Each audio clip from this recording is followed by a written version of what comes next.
方才都急死我了，我没想到他把我带到你这儿来了。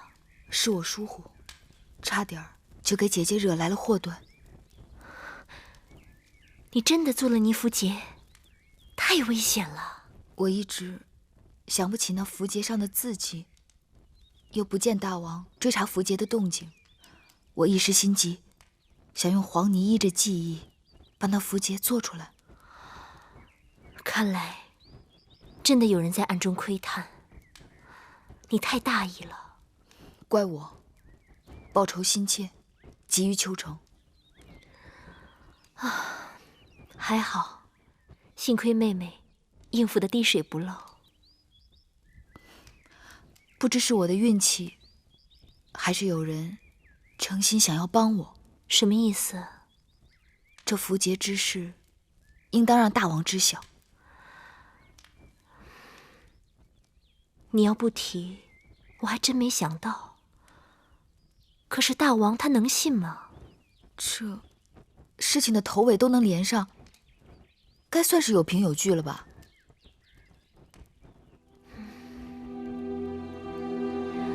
要不你去与大王说吧，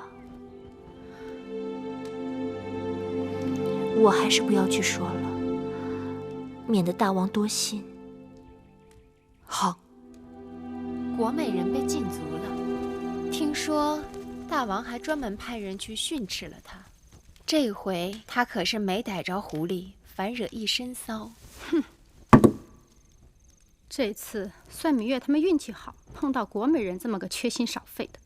下次若犯到我手里，定不会让他们那么轻易逃掉。也不知是谁给国美人通的风声，不然他心思比麻绳还粗的一个人，怎么会留意到别人屋檐下的闲事？那也只能怪芈月仗着自己是王后的心腹，行事太过张扬。夫人，怎么说？你下去吧。是。姐姐，这是？一封家书而已。姐姐近日收到家书，总是心情沉郁，难道是家中有事？父母年老多病，收到家书，难免会有些伤感。女子远嫁，从夫从子，纵是有故国之思，也要放到后边了。姐姐认为我说的可对？对，妹妹说的是啊。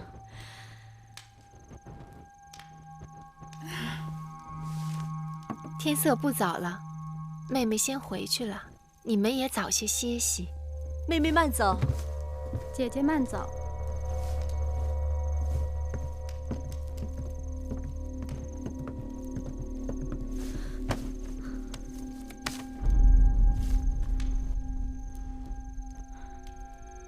姐姐，信上说些什么？他说他会尽快将这符节归还于我，即使有什么差池，他也早有万全之策。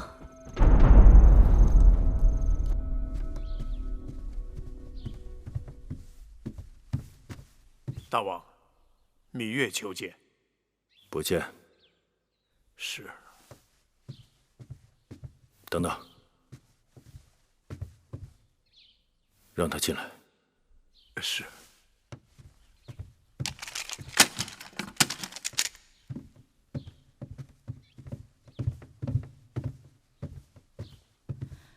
拜见大王。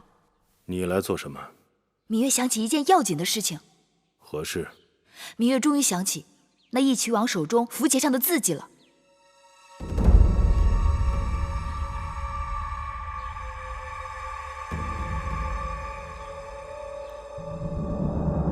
大王不想知道那是个什么字吗？何字？芈月用了些方法，终于想起，那是个魏国的魏字。大王，此事重大，该立即寻根究底，找出那背后作怪之人。芈月，这些天你已把后宫搅得天翻地覆，寡人睁一只眼闭一只眼由你去了，你却不识时务，不知进退，一味胡闹。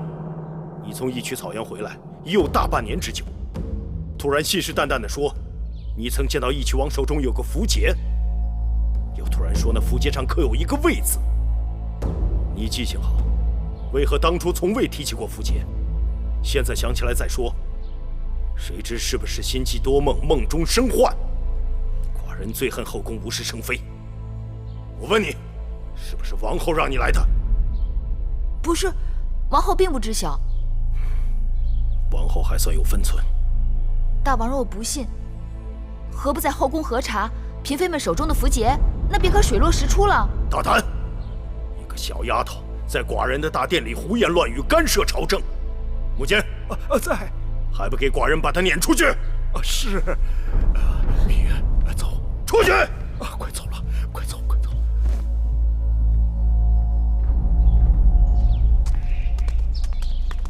大王为何不信我说的话？大王不信，自有大王的道。难道大监也不信我说的话？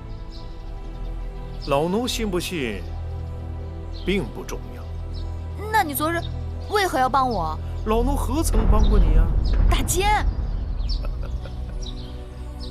回去吧。小时老奴听人讲，说这天会塌下来，吓得老奴是日日都在望着天。直到今日，老奴才知道这天塌不下来。你自己也别跟自己过意不去了，回吧。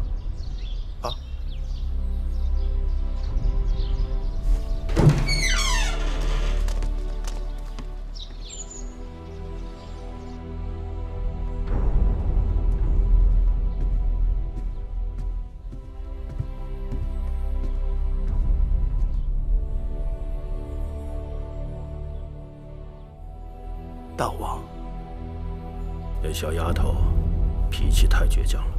大王放心，在宫里多打磨几年就好了。寡人怕她不知进退，闯出祸来。以后你要多盯着点。是。哼，大王竟然不信我说的话。大王最恨后宫有人多事。这哪里是后宫的事？这明明关系到大秦的安危。既然大王都已经发脾气了，此事还是先放一放吧，免得因小失大。大王发了脾气又如何？我又不需要他的宠幸，更不图他的恩惠。等有一日我抓到仇人，我即刻出宫。妹妹可以说走就走，姐姐怎么办？幸亏妹妹告诉大王，此事与我无关，不然大王说不定会疑心是我在背后惹是生非，兴风作浪呢。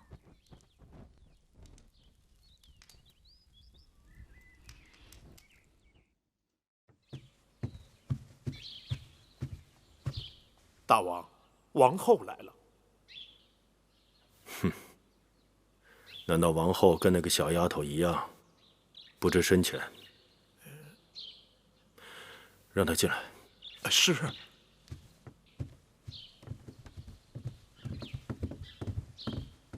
臣妾拜见大王。王后来此有何事啊？臣妾让从楚国来的乐伎们新排练了几支歌舞，想请大王闲暇时去清凉殿坐坐，换换心情。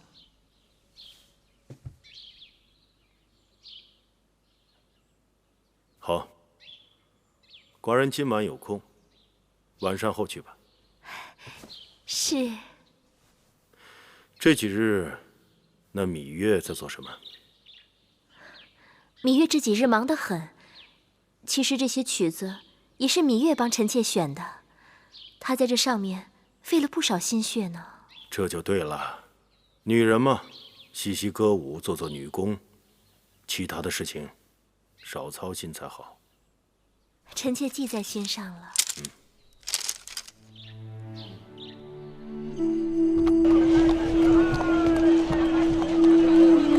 大人，魏国国君派使臣给大良造送来2马车珠宝细软，还有10个魏国美女。那使臣已经到了府上。魏国乃是我的母国，魏国国君3番5次差人送信来，想请我回国为相。但秦王对我格外倚重，眼下我在秦国也可谓是1人之下，万人之上，让我弃秦投魏，着实很为难。大人，您看这些礼物该怎么办？这礼物嘛，当然也不好再退回去了。但凡有能报答魏国国君的事情，我还是会做的。是。魏王仁厚，待我恩荣并济。秦魏联姻之事终究未成，魏夫人也未能扶正，在下一直于心不安。哈，公孙先生不必自责，谋事在人，成事在天。魏王知道先生已经尽力了。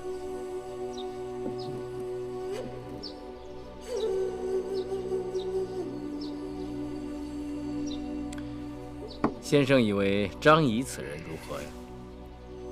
张仪，小人也，贪财如命。此人在楚国之时，便因偷盗之罪，遭朝阳暴打。后来来了秦国，又妄图贩卖他的连横之说。可是他不知道，列强征战，凭的就是实力，只有一场一场的胜仗打下去，才有可能屹立于群雄之上。我以为先生不可轻视张仪，此人能被秦王看中，也确实有其才华。先生性情率直，还当收敛为是。秦王淫肆为人，不似孝恭厚道，先生乃堂堂君子，当防小人世间呐。当年我公孙衍离魏入秦，便是听说秦王知人而善任。如果秦王是个明君，倒也罢了；倘若有一天他变得昏聩无能，只听从小人摆布，那我公孙衍又有什么必要留在秦国呢？魏王就是钦佩先生的率性。先生如今在大秦朝中如日中天，但人无千日之好，花无百日之红。眼下当趁处女尚未坐稳后宫，尚未生下嫡子，先生应祝公子华早日登上太子之位才是，以免夜长梦多，变生昼夜。倘若公子华能立为太子，自然对魏国有好处。但是秦王知道，此前我一直力主将魏夫人扶正，阻挠秦楚联姻。如果此事我公孙衍再出面，恐怕事与愿违啊。公孙先生，此事别着急。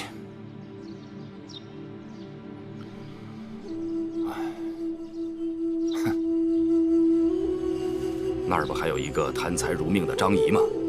张仪此人一向做事都是谁给的钱多，就给谁出力。我看不如这样，让魏夫人去找张仪，由他提议立嬴华为太子，我来附议。如此一来，不就水到渠成了吗？先生高明。姐姐，自从上次芈月被大王训斥之后，如今再也没有人敢提那符节了。这一关我们总算是过去了。姐姐，眼下你应该把心思放在立太子的事情上了。先生信上说，要我们先疏通好自己的关系，该打点的千万别小气。别的还好说，就是那个张仪，我们与他素无来往，突然上门求他办事，也不知道他好不好说话。不打紧的姐姐，那就是个贪财的家伙，我们多给他点儿不就是了？妹妹说的有理。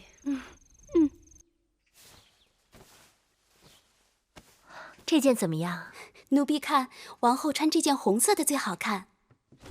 这件红色的是好看，但要是我说，这件杏黄色的更好看。妹妹，姐姐，这是宫里的绣娘们做的新衣。可不是，我让人给唐夫人、国美人和樊少使各送了几套，给你也做了几件，一会儿记着带走啊。多谢姐姐。眼下也就魏夫人和魏少使还没送。姐姐，还是给他们也送几套吧，免得他们有声闲话。我就是不想给他们送，你知道吗？这阵子他们一直与我作对。我跟你说啊，好了，就这样，你们把这东西都拿走吧。是。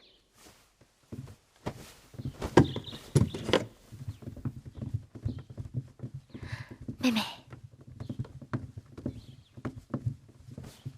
怎么了，姐姐？朝中有人开始议论立太子之事了。一些人向那些擅长游说的客卿行贿，游说大王和朝中重臣要立公子华为太子。他们都是些什么人？那些游说之士，凭着3寸不烂之舌，游走列国，呼风唤雨，搅起风云无限。因此，让公子华当上太子，也不是不可能。据说这些钱都出自魏夫人之手。姐姐还知道什么？听说魏夫人下重礼的人中，有那个最会游说的客卿，叫张仪的。怎么会是他？你当日被一群人抓走，大王就是派他去游说一曲的，用600车粮食把你换回来的。他的口舌功夫也由此在朝中有了名声。张仪对我有恩。是啊，我知道妹妹与张仪的交情，所以想求妹妹出马，让张仪千万不要帮错了人。此事重大，我不知道张仪肯不肯帮忙。人人都知道那张仪爱财如命，不就是送钱吗？魏夫人送多少，我们送多少，不会亏待她。君子爱财，取之有道。张仪这个人看似无德无行，但实际上却是胸有丘壑，极为自负。他如果爱财，以他的能力，他只会自取，绝不会为钱财所驱使。如果单纯只是以钱财贿赂他，只怕会得罪了他，适得其反。那怎么办？姐姐别着急，既然这个人难以为钱财所驱使，那魏夫人的钱财也未必能打动得了他。哼，过去我一直说不再与他来往，他却不以为然。看来他是说对了。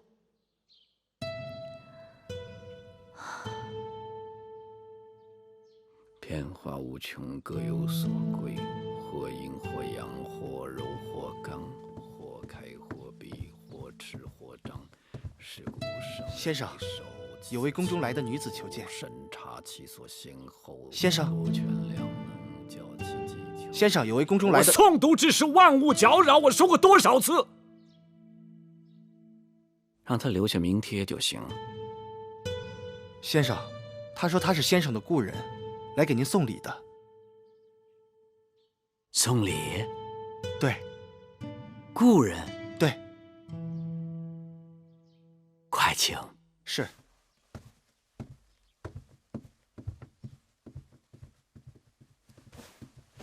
哎哈哈哈！芈月，多日未见。张子。啊。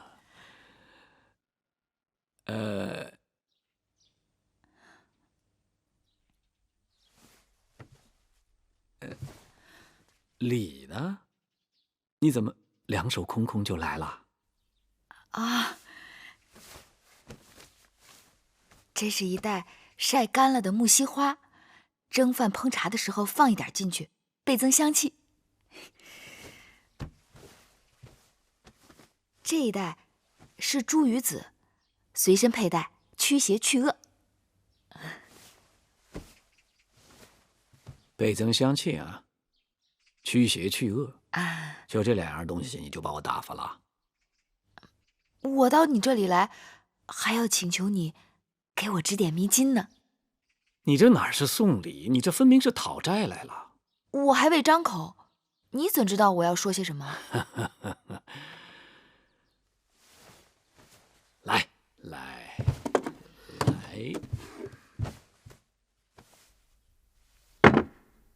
不就为了这个？张子是神人，难道你也听说了我被大王训斥之事？宫里刮点小风，宫外就瓢泼大雨，这事能瞒得了谁呀？你是过于心急了。大王做事自有他的道理，你只可顺势而为，借力打力，莽撞只能坏事。可大王不信我说的话。实则虚之，虚则实之，信不信得看最后的结果。眼前的东西都不足以作为最后的定论。多谢张子提醒。好说。我还有一事，要请张子帮忙。芈月啊，这我可得说你了。你我虽说有交情不假，但交情是要交来交去方能有情，要不然就像花钱一样，一味使用是会花光的。这事张子先不要回绝，听了再说。听说最近有人花重金拜托张子行游说之事，对吗？不错。那有何办法能让张子放弃对方的托付？对方给多少金，你给多少金吗？这么简单？我仅仅闭上嘴巴而已。那要是请张子，不仅仅是闭嘴，而是要反向而行呢？那就另当别论了。据我所知，魏夫人托付的绝不止我一个人，甚至更有位高权重的，如大良造公孙衍、甘茂等重臣。这事难办。我说了，这事难呐。天下事再难，也难不倒张子啊。张子只要答应了，王后那边定有重谢。不嫁不色，胡曲喝300禅兮；不狩不猎，胡张而庭有玄环兮。比君子兮，不素餐兮。张子是真君子，绝非不劳而获之人。所以说，你这是答应我了？只要王后给出足够的酬劳，张子就能摆平此次风波。聪明。那张子要多少酬劳？你说一个太子位值多少酬劳？500金。我张仪没见过500金吗？1000金。才加了500。那要多少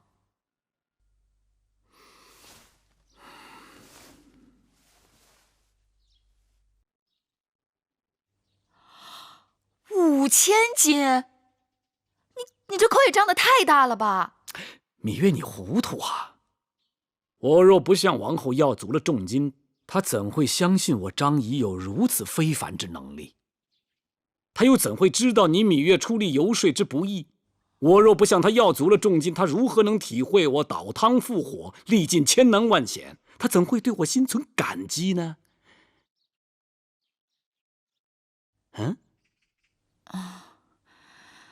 这话似乎有点道理。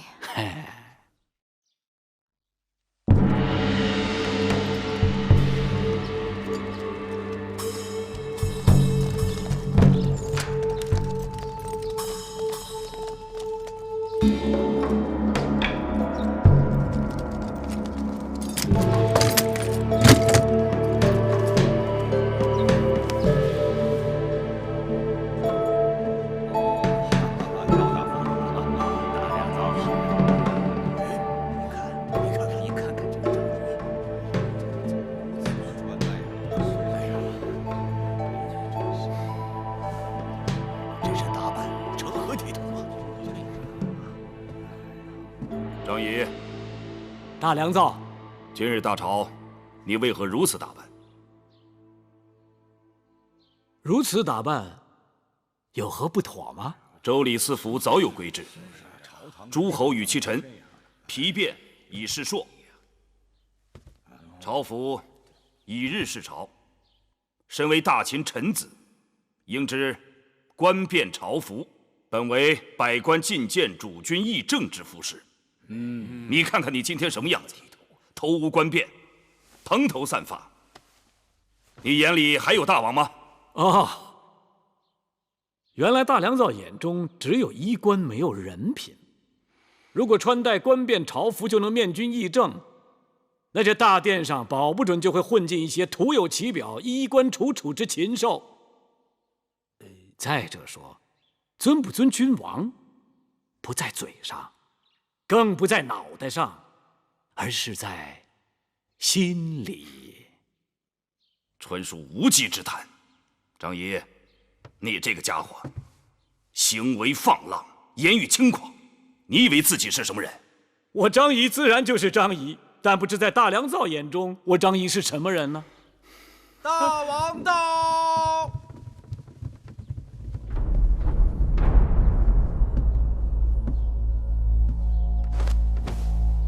臣拜见大王。免礼。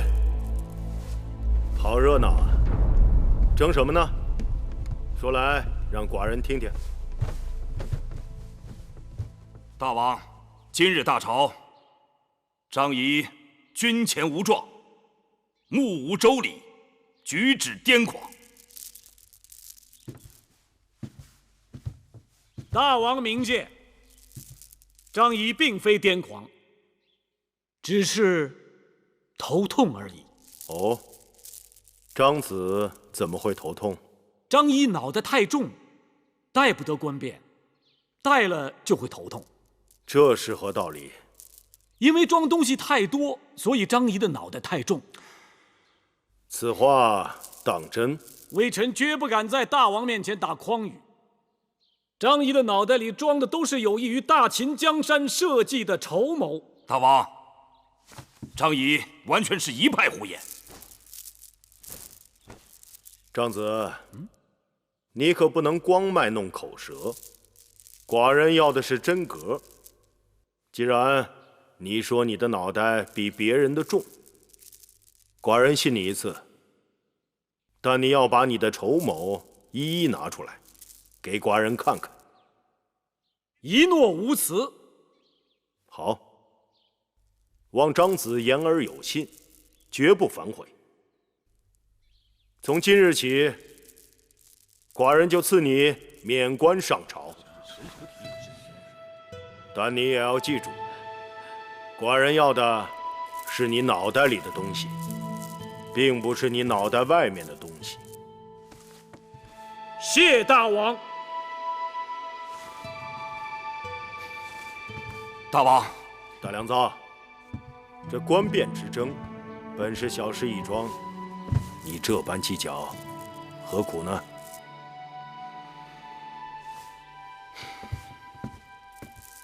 今日早朝，众卿有何事要奏？禀大王，微臣有事要奏。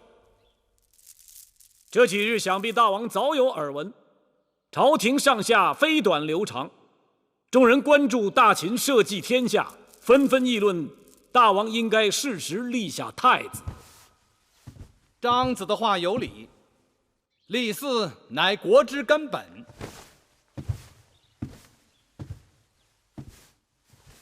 大王，臣附议，张子所言也有道理。后宫众公子逐渐长成，臣以为庶公子中以公子嬴华胜人一筹。而且公子华是大王长子，才思敏捷，厚德载物，又有军功在身，再加上在大王的调教之下百经历练，足以令众人心服口服。哼，众爱卿对此有何看法？大王，臣以为大良造之言切中要害，公子华文韬武略，的确不二人选。论人品才华，公子华出类拔萃。臣附议，臣附议，臣附议，臣附议，臣附议。这么说，你们都是众口一词了？非也，非也，并非众口一词。微臣方才没把话说完。那些劝大王早早立太子之说，纯属信口开河，胡扯八道。张仪，你为何出尔反尔？大王明鉴，微臣方才话没说完就被他们抢去了。在下的意思是，眼下大秦开疆拓土正值用人之际，过早立储，容易让公子们滋生懈怠之心，不肯再立军功。再者，大王正值春秋鼎盛，王后还未生嫡子，等王后生了嫡子，再议不迟嘛。大王，臣赞同张子之言。过早立储，若将来王后生下嫡子，则二子之间何以相处？先王后也无子嗣，有无嫡子，全赖天意。就算王后没有嫡子，也有更充分的时间让大王将诸位年长之公子多做比较。那些朝廷上下鼓噪早立太子之人，说轻了是别有用心，说重了是诅咒大王。望大王千万不要被他们蛊惑。张仪，你这个无耻小人！臣以为，张子之言虽然激烈，但的确有可取之处。既然立储为国之根本，大王还要严谨考量，给诸公子更多历练机会，慎重而行。大王，立嗣之事事关江山社稷，臣以为宜早不宜迟。大王，立太子又不是赶集卖货，没有早晚，只有时机好坏而已。张仪，你巧舌如簧，颠倒黑白。大良造，你貌似攻心，口是心非。我怎么？好了好了，不要再争了。你们都是寡人的肱骨之臣。大良造用心良苦，张子也是担心节虑。若此事变为你们的意气之争，反而伤了众卿间的和气。寡人心里有数，立嗣之事就不要再提了。大王贤明。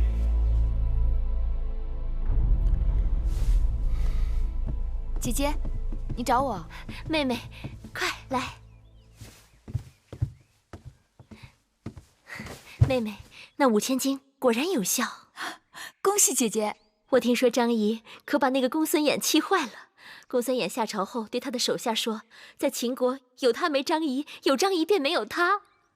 公孙衍恨死了张仪又有何用？那是大王做的决断。珍珠，王后有何吩咐？你去前面找木坚，就问大王今日会去哪里。让木坚转告大王，就说我亲手做了楚国的菜肴，想让大王来品尝。是。玳瑁姑姑，你再去准备一份厚礼。是。妹妹，你代我再谢谢张仪。是。妹妹，其实这一切都是妹妹的功劳。你别往会院去了，以后跟我住一块儿吧。姐姐的好意，我本不应该拒绝，但姐姐知道，我有一个幼弟同住，实在不方便住进来。有什么关系？让他也过来一起住好了。听人说，男孩子阳气重，容易让女人怀上儿子。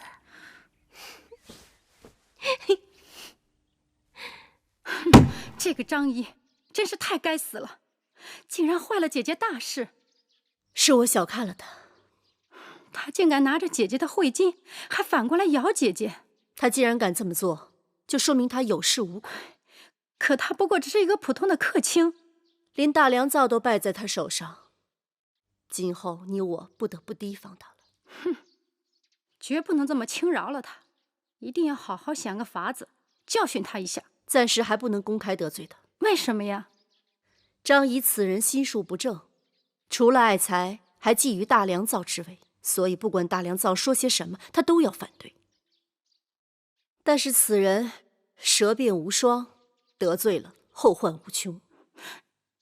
那不是叫人吃了亏，还不能抱怨吗？抱怨无用，要能使他为我所用才好。怎么说？我在想，他既然能坏了我华儿的大事，说不定有一日也能成就我华儿之事。夫人，公子来了。华儿，华儿拜见母亲。魏少使。花儿，哎，你怎么突然回来了？我随司马将军进宫禀事，顺便来看看母亲。快让我看看。花儿，你怎么好像瘦了？孩儿结实得很。你可听说，前一阵子宫中议论立太子的事，大家都看好你。若不是大王听信了张仪的谗言，孩儿听说了。既然父王并不想即刻就立太子，母亲何苦要强求？可是论军功，论才华，这宫中无人能与你比肩。那母亲更不用焦急，让孩儿用军功说话。姐姐，公子说的有些道理。有一日，公子若拿下总统领左庶长，以此之名统兵打仗，而大王其余诸子不安兵事，姐姐你说，大王会考虑立谁为嗣？可是，一拖再拖，万一王后生下嫡子，皇口小儿，怎能与国家栋梁相比？来，华儿，跟母亲好好说说话。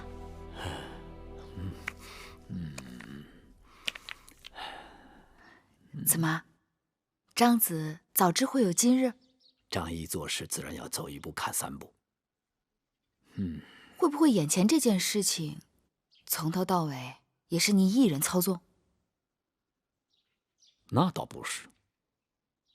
开始是魏夫人想要我游说大王立太子，我本无此意。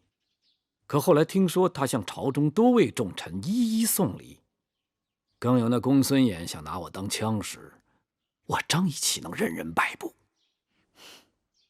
那魏夫人真是自作聪明。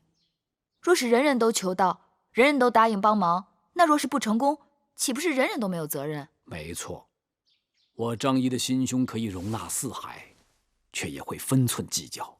我跟公孙衍不和，他想把我玩弄于股掌之中，他玩得动吗？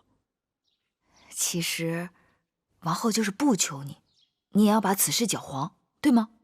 敢问芈月，如今这天下是什么样的天下？大争之事，人人皆有争心，不争则亡。说得好。话说回来，后宫之争本与我无关。张子是侧室，要的是立足朝堂，纵横列国。不错，但后宫之事如果剑指前朝，我就不能再袖手旁观了。所以，张子不是收礼办事，你是在借力生事。知我者，芈月也。吃点儿，吃饱了带你去透透风。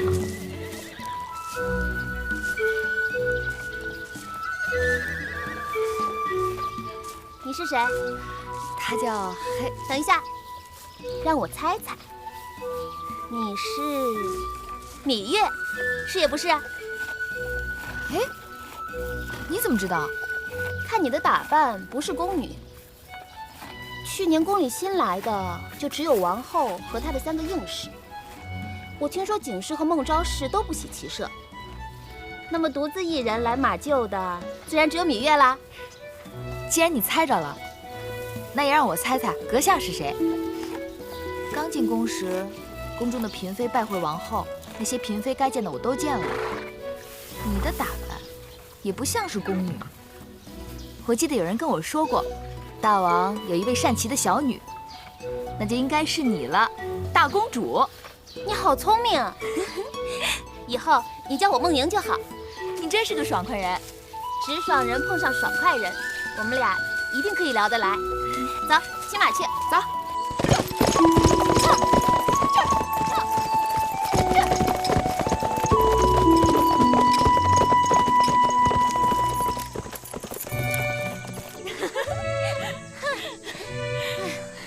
碰上我你可真幸运。为什么？因为在这宫里，除了我以外，你是骑马骑得最好的女子。若没有我，你得多孤独。哎，你从小就爱骑马吗？从我3岁的时候，我父王就开始带我骑马了。我觉得我父王是这世间最英雄的君王。总有一日，我父王会成为秦国扩张疆域最广的君王。也许吧。你觉得我父王如何？啊？我父王？我很敬重他。敬重？难道只是敬重？难道你就不想成为我父王的女人？难道你不认为我父王是个大英雄吗？聪明秀出谓之英，胆力过人谓之雄。但这些只是可敬不可进。何况我心里已经有人了。谁呀？是秦国人吗？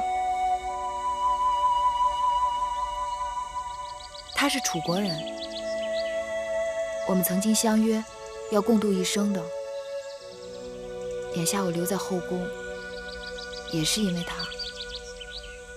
大王，楚国接连几次派使者前来咸阳，讨要商于600里之地，说是大王当年郢都求婚之际曾有承诺，但是都遭到大王拒绝，楚王因此怀恨在心。眼下楚国与齐国已经结盟，似有向我大秦动兵的迹象。看看，这个楚王气量太小，寡人一句酒后之言，他还当真了，索讨不休，还想拉着别人动手，打上门来。齐楚若是联手，我大秦即使举倾国之力，只怕也难以应付啊！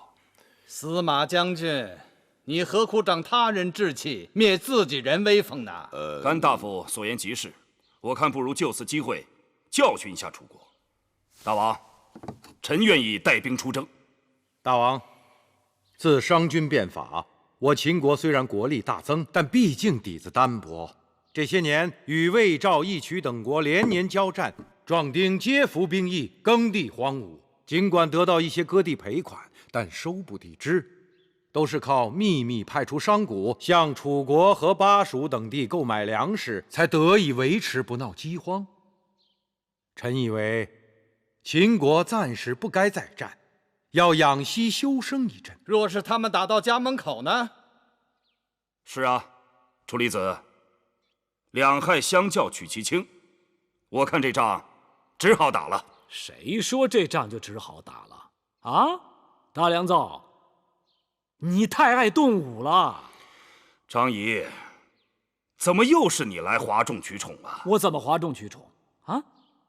大家都知道，大王刚刚娶了楚王的妹妹，秦楚两国新婚燕尔。啊，你说翻脸就翻脸，一点大国的风范都没有，不得遭到众国耻笑吗？难道张子想将我大秦国土拱手相让？那倒不是，大王得知道，这世上除了兵刃相见以外，还有一样东西更管用。那是何物？心智，以智取胜，强过100万雄兵。大王，这张仪所说的心智，不过就是摇唇鼓舌而已。好，张仪，既然你惯以惊世骇俗之语吓人，我且问你，如果我今日大秦不出兵，你有什么办法制止齐楚联合攻秦？我当然有。寡人愿闻其详。若大王恩准，我张仪愿只身前往楚国，拆散齐楚之盟，让楚国独木难支，不得不罢兵，如何？张子是说，你愿出使楚国，不用寡人给楚王1寸土地，就可以让楚国罢兵？哎，大王，土地可以不给，我出远门总得带上些盘缠，你得给点钱啊！你不能太吝啬了吧？大王，您可得当心呐！有人爱财如命，万一此人骗取了大王的钱财，脚底抹油，一走了之，不见踪影的话，我们向何处去寻找此人呢？啊！你的心可真大呀，大良造！如果你真的断定今日张仪是夸下海口，那你我何不打个赌呢？啊，谁输了，谁就当着众臣的面，扒光了衣裳，一丝不挂的在大王的宣誓殿上跪爬3圈，敢不敢？好，张仪，赌就赌。好，大家都听到了。张子，大王也听到了。你愿意给我们作证吗？司马错将军为我作证，甘茂将军也在，还有大监，够了，还有大监。既然张子有此胆量，寡人就让你去试试。明日我起身，您就等着微臣的好消息吧。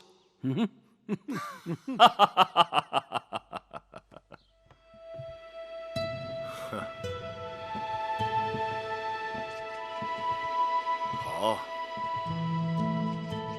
王后果然别具慧眼。这交坊殿经过你的手，显得雍容典雅，面目一新。大王谬赞，臣妾不敢过于奢华，用的大多都是臣妾的陪嫁。这新添的陈设，颜色上多了一些缤纷，材质上用的都是楚国的绸缎绢丝而已。甚好。秦人向来崇尚简朴素雅，但有时难免刻板乏味。寡人娶了楚国公主，寡人的后宫也有了楚国山水的旖旎绚烂。既然交坊殿已经整修完毕，王后也搬进来住了，不妨叫上宫里的嫔妃们一起到这里热闹热闹。是大王，臣妾感激大王对臣妾呵护有加。臣妾深觉能嫁与大王是自己幸运。那你就为寡人早早生一个嫡子吧。臣妾听说，大王甚为喜欢公子华。你是后宫之主，寡人所有子嗣都可算你的儿女，华儿也是如此。是，臣妾知道了。楚离子跟我说起，当日收拾战场之时，曾有人捡到一个东西，打听许久，才听说好像是你的。母监。是。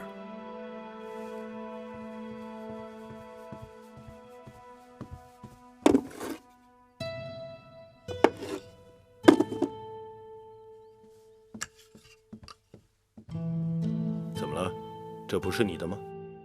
这排箫是月妹妹的贴身之物。不管是谁的，物归原主，总归是佳话。是。对了，你那个妹妹最近怎么样？月妹妹喜欢清静，带着几个贴身的人一直住在慧院。臣妾也思忖着，那慧院破旧局促，想邀她与臣妾一起住，可她却不肯。那个丫头有点犟脾气，臣妾只好随她了。她要不犟，就不是她了。如今你是一宫之主，不能只顾姐妹情面，而由得她那爱闯祸的脾气在外面惹事。是，大王。好了，寡人要走了。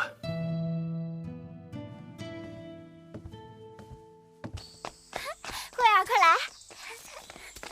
好香啊！好香！我们去那边看看。这两个小丫头跟了我们大半年，个头都长高了。你看，衣裳都见短了。给你戴上。可不是，好看。他们这身儿还都是王后上次让人新做的，不穿也可惜了。等我回去把裙边给他们放下来，还能凑合再穿穿。好看。王后的交房殿刚刚陈设好，传话要我过去看看。你们姐妹情深，王后心里是有你的。魏夫人近来身体可好？好久没见了，真是把婢子惦记死了。夫人还好，你也知道，自从那新王后入宫，这后宫烦心的事儿就一日比一日多了。那个新王后就是运气好，要是当时能在武官，当心脚下。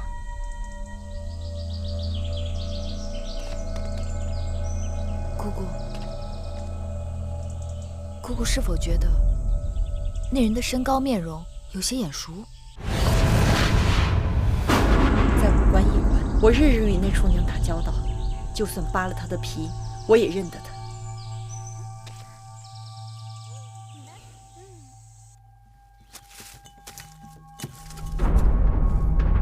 夫人，魏王派人送东西来了。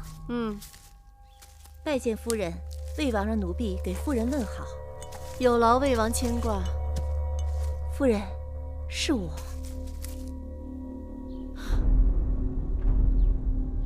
你们都下去吧。是。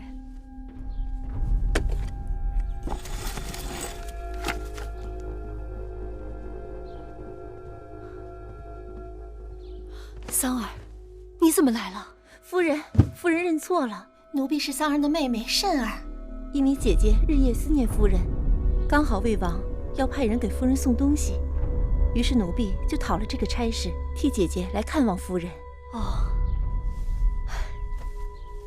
你们这对双胞姐妹，从小就长得一模一样，辨认起来还真是有些难呢。既然如此，那夫人就把奴婢当作桑儿吧。无关事情败露，我让桑儿径直逃回魏国。其实，在我心里，没有一日不挂念你的姐姐。谢夫人。这边再添2副席阵，我们带过来的漆器也拿过来摆设一下。是。姐姐，妹妹，你来的正好，你快看，大王给你找回了什么？姐姐知道这是你的心爱之物，这拍箫失而复得，赶快收好吧。那日一群人拦截迎亲车队，鱼儿连性命都不打算要了，不想却还能将她找回来。当日妹妹替姐姐遭难，姐姐不会让妹妹白白受委屈，一定好好补偿你。你看，这交房殿修整一新，旁边几处的偏殿，妹妹可以挑选一处搬过来住吧。姐姐，眼下我有更要紧的事情要告诉你。我遇到了那个在武关给你下毒的厨娘了。你说什么？我和魁姑看得真真切切，就是那个跑掉的厨娘。她刚刚从魏国来，替魏王给魏夫人送礼，此刻正在披香殿呢。可事隔1年了，妹妹怎能凭瞬间一瞥就认出是当日之人呢？我虽只是瞬间一瞥，但当日魁姑与那厨娘在厨房打过不少交道，定不会认错的。那你打算怎么办？既然那厨娘去披香殿找魏夫人，那正说明他们俩是一伙的。立刻动用宫中内侍，包围披香殿，抓捕厨娘，让她说出背后指使。没有大王传旨，擅自搜剿后宫，抓捕嫔妃母国探亲之人，这可是大事啊！舍不得孩儿套不着狼，姐姐再犹豫，机会就没了。不行，你的话乍听起来有道理，但细想想经不起推敲。除非你我有稳抓的把握，不然还是不要鲁莽生事的好。姐姐何时变得这样胆小怕事？大王不喜后宫有人生事端。上次妹妹为了符节，在成明殿已经被大王斥责，大王已然不悦了，妹妹又何苦要雪上增霜呢？当日那厨娘害得姐姐几乎丢了性命，我说什么都不能对她心慈手软，更何况害姐姐的人就是害子歇的人。姐姐知道你报仇心切，但天下事进退有度，两害相权取其轻。姐姐怕这怕那的，就不怕养虎为患吗？并非姐姐不愿出手，我是怕抓不着狐狸，惹了一身的骚气。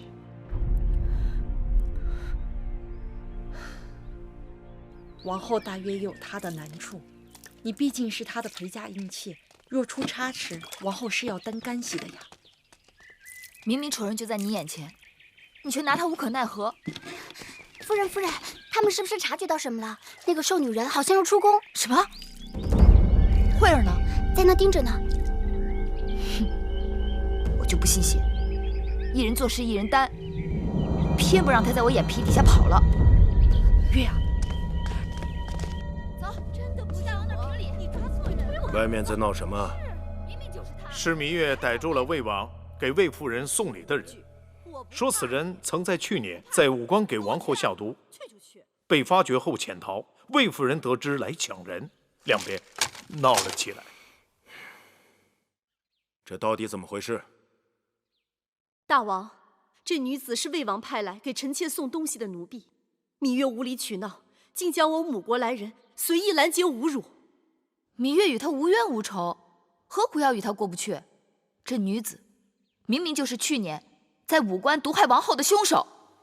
芈月血口喷人，这女子与王后从无交集，应将她指认为下毒之人，欺人太甚。芈月绝不会诬陷一个清白好人。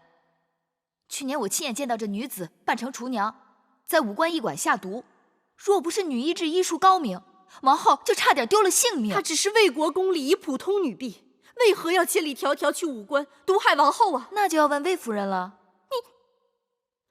你竟然将这脏水泼到了我身上，大王，臣妾实在冤枉，你可要为臣妾做主啊！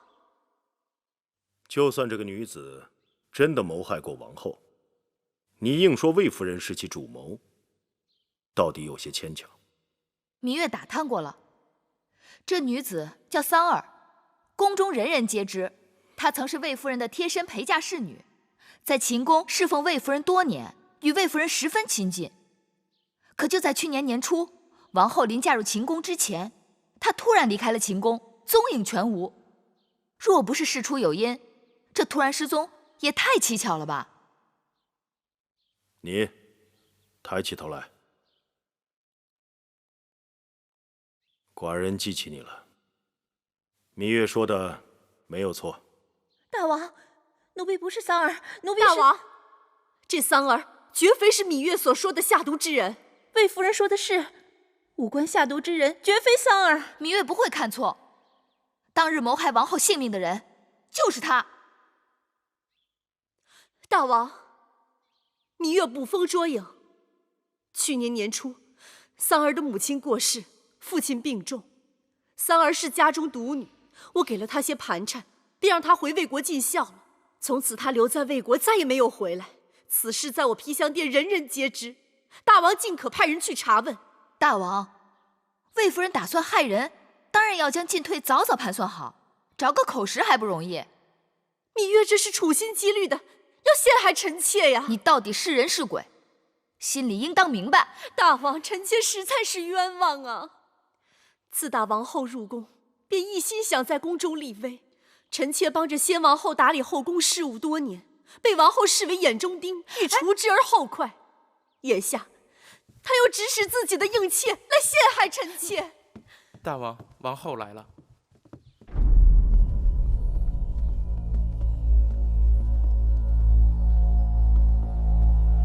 臣妾参见大王。王后来的正好，你看看，一边是你的陪嫁，说抓到害你的凶手；一边是魏夫人，说是被人诬陷的。既然此事是因王后而起，寡人想听听王后的说法。臣妾在武关确实被人下毒，事发后也向蒙敖将军通报，但因凶犯逃走，此事就不了了之了。害你之人是这个女子吗？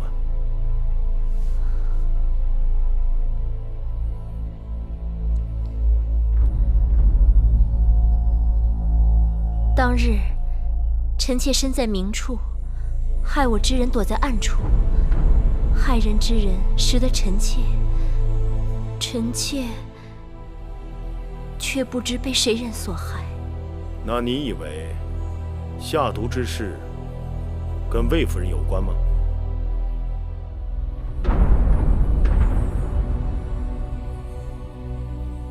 是，或是不是？臣妾不知。不知？这么说，你也是早有几分疑心了吧？入宫前，臣妾与魏夫人素未谋面。入宫后，我们是宫中姐妹。魏夫人魏夫人该不至于对臣妾下此毒手吧？王后不可姑息养奸。若不是魏夫人，那勾结一群人拦截王后迎亲车队的是何人？那一心想要王后性命的又是何人？欲加之罪，何患无辞？你拿出证据来！芈月，既然你指认这个女子下毒，你可有凭证？当然，这女子从我们手中挣脱逃跑，被魁姑追上咬了一口，一定会留下印记。大王，可让人查看她的手背。哪只手？回大王，该是左手。母监。是。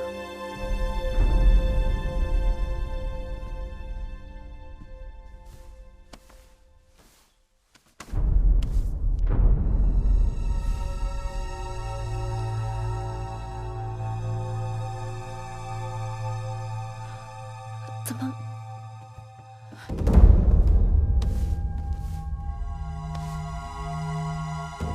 回大王，没有伤疤。哎，不可能！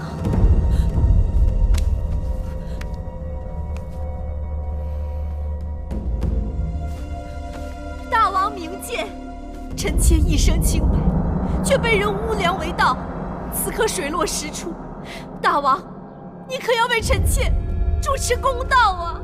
芈月，你还有何话可说？下毒的人明明是他，手背上怎么一点印记都没有？你说呢？那下毒的人是他，又不是他？芈月，你胡闹够了没有？依寡人看，此事自始至终都是空穴来风，只是你芈月无事生非，无中生有。你把寡人的后宫搅得鸡犬不宁，如不重责，难以服众。大王，芈月犯错都是臣妾管教不严，求大王开恩，让我把她带回去，好好教训。王后向来仁厚，小责小罚，却不能让芈月长记性。寡人罚她从明日起接连10日申时和酉时，给后宫花园打扫路径。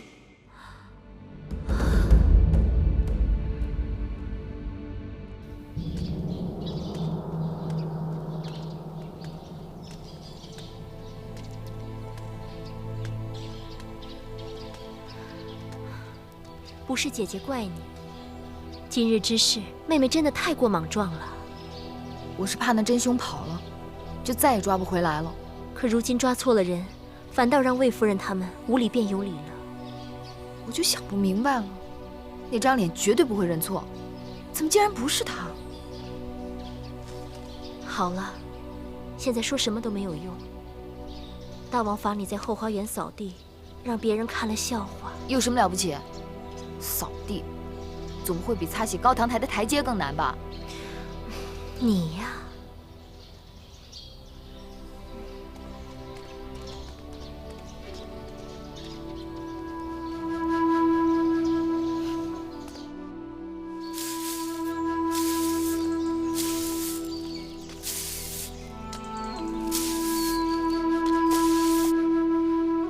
太阳那么毒，芈月在后花园扫地，不知有多辛苦。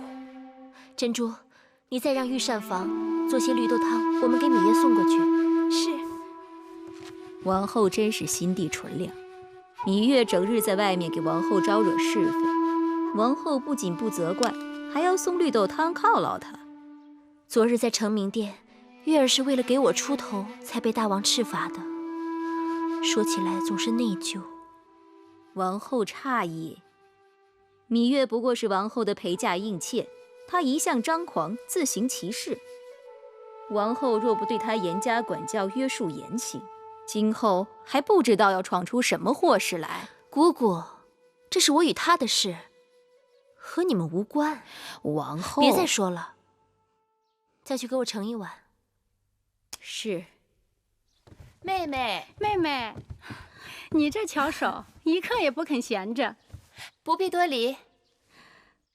两位姐姐悄没声的来了，倒吓了我一跳。我们若不进来吓吓你，你恐怕又要在这儿绣上一整天吧。身子沉了，人也懒了，好在手还能动。再说了，这小衣服很快就能派上用场了。你没听御医说吗？身子沉了，更要出去走动走动，等日子到了才好生养。说是这么说的，只是老一个人逛这宫里的园子，也怪无趣的。所以今日我们才到你这里来，就是为了陪你逛园子的。走。哎，姐姐，外面太阳这么大，晒得人昏头昏脑的，不去也罢。妹妹难道没有听说？昨日大王下旨，说是在后花园里添了个稀罕的好景致。咱们要不敢去啊，怕是会错过的。什么好景致？此刻不能告诉你，你随我们去看了便知道了。走吧。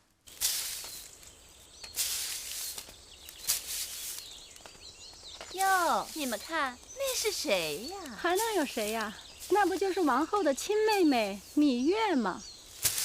芈月怎么会在这儿，还做着宫中下人的活计？芈月犯上作乱，诬陷魏夫人，被大王责罚到后花园扫地来了。这个，不会是你们要带我来看的景致吧？怎么样，妹妹？看着还赏心悦目吧？还是算了，我们还是回去吧。我们犯不上招惹他们。怎么？因为他我被禁足1个月，还没出这口恶气呢。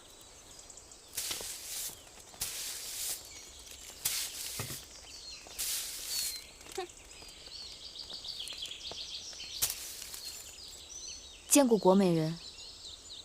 樊少使、魏少使，妹妹真是劳苦啊，让人心疼啊。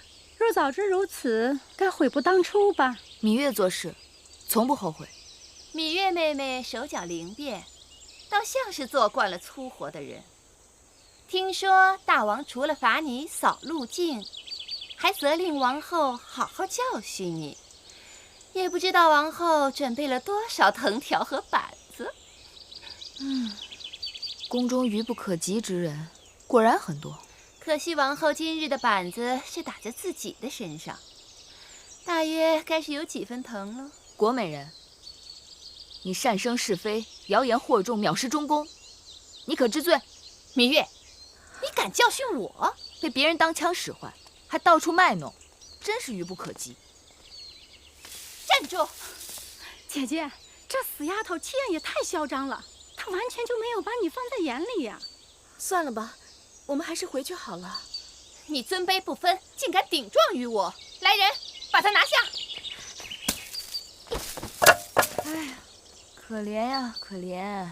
现在让我可怜你，迟了。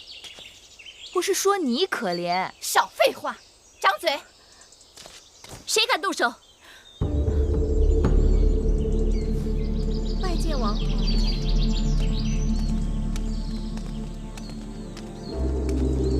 拜见王后。拜见王后。拜见王后。跪下。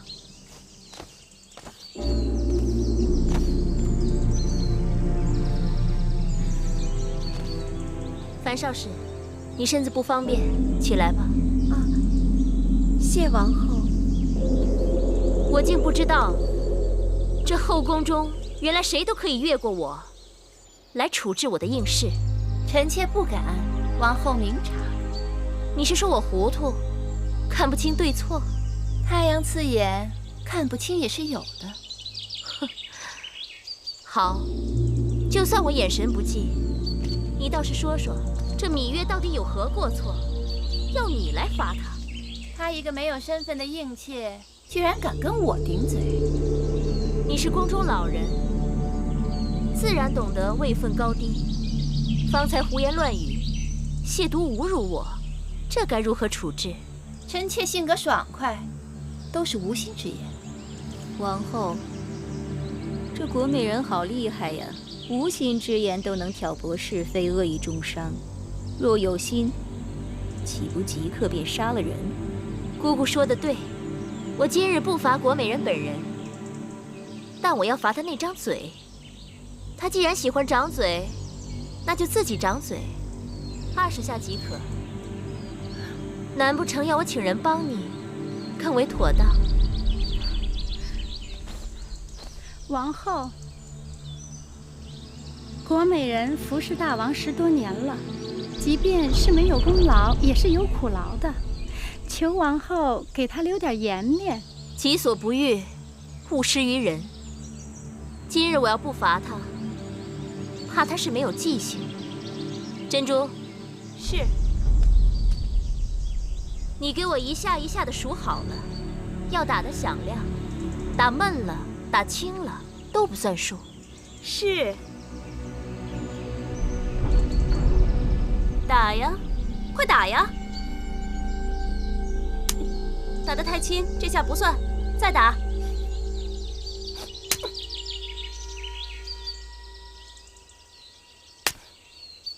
王后，火气不必太盛，刚立了夏，还没入伏，火气大了，容易伤身。大王的长姐，尹夫人，想不到这么巧，在这儿会碰到王后。自大王大婚，我这是头一次回宫，就撞上了热闹。大热天儿，你们都跪着干什么呀？快起来吧！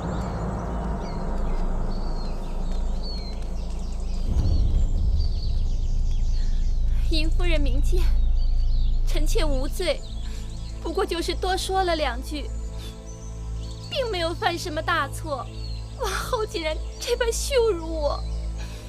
王后乃后宫之主，无论是大错小错，罚你总有罚你的道理。你是后宫之主，是中宫，更应该宽厚仁德，别动不动就罚跪掌嘴，会吓坏人的。尹夫人有所不知，是国美人先动手打人的。是吗？可我怎么看到的，却是国美人被掌嘴，哭哭啼啼的。啊，夫人！啊，夫人！啊，夫人！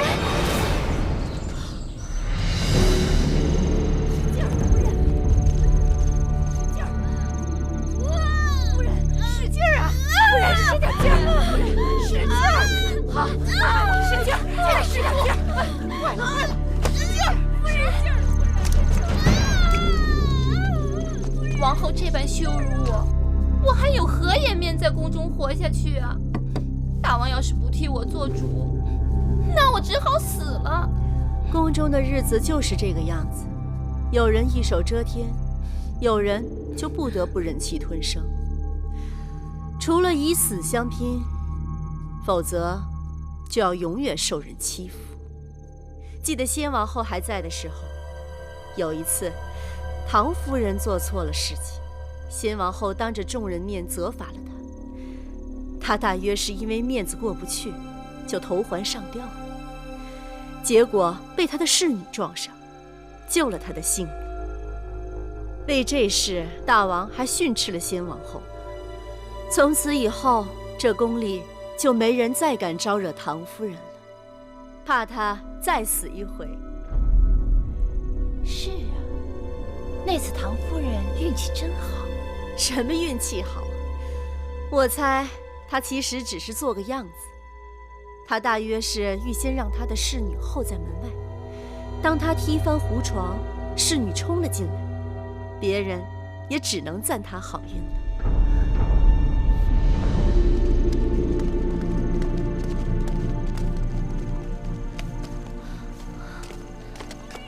臣妾参见大王。大王，樊少时就要生产了。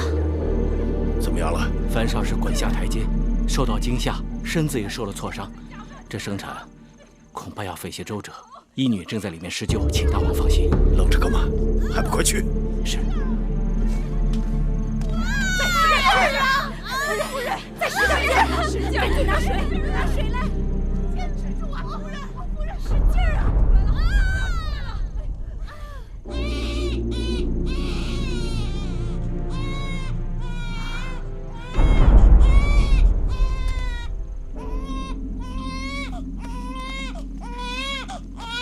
恭喜大王，贺喜大王！樊少时生了一位公子。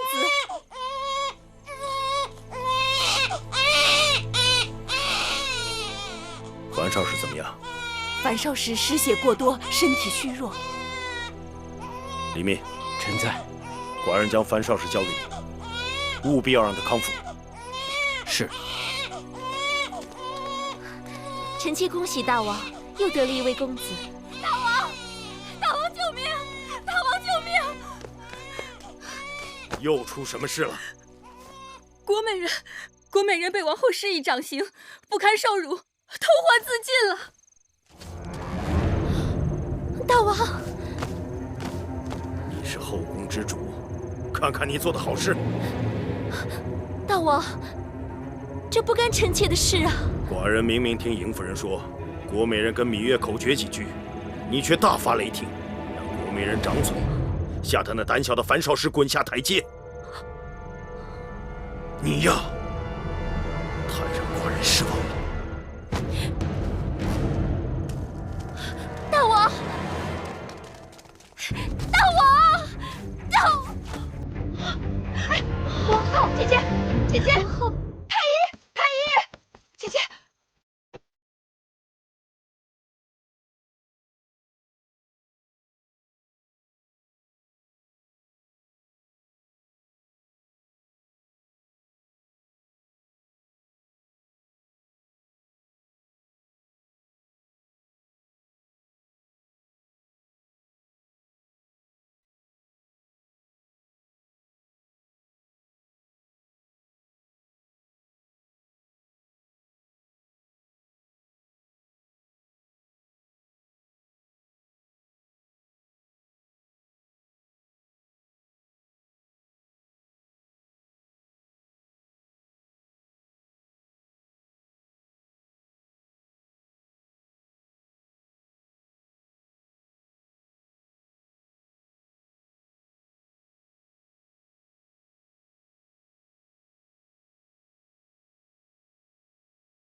愿为你永生永世。